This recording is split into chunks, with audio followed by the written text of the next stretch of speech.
The 17 Sustainable Development Goals adopted in 2015 by the United Nations set the global agenda for the next 15 years to end poverty, protect the planet, and ensure prosperity for all.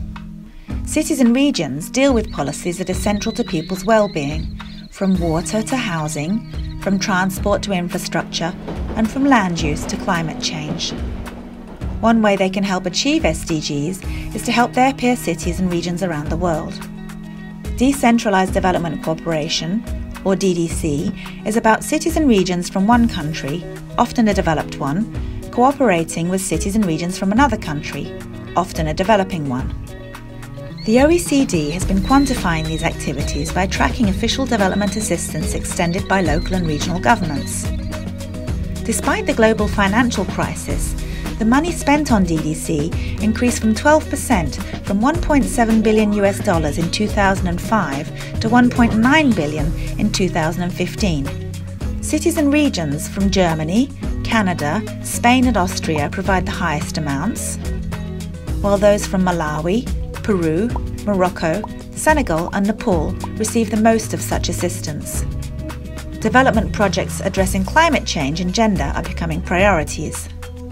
But decentralised development cooperation is not only about sending money, it's also about sharing good practices and strengthening capacities. These in-kind activities deserve equal attention. Regions and cities go about DDC in different ways. Some cities and regions engage directly with their peers, while others resort to NGOs, universities or the private sector, or sometimes even interact directly with national governments. There are different examples from one country to another. The government in Flanders, Belgium, has 3 priorities: healthcare, agriculture and food security, and concentrates its efforts in 2 countries, Mozambique and Malawi. In the Basque Country, Spain, promoting gender equality and women's empowerment is a key objective.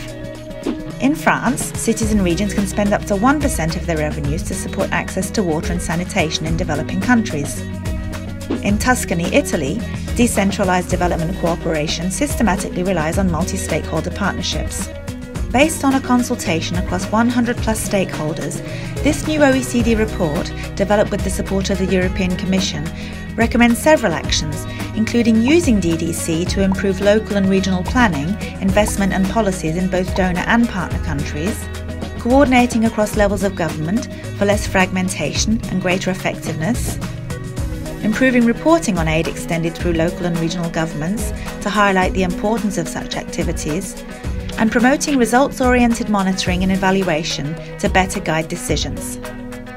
All these recommendations can help governments and stakeholders implement better decentralised development cooperation policies for better lives.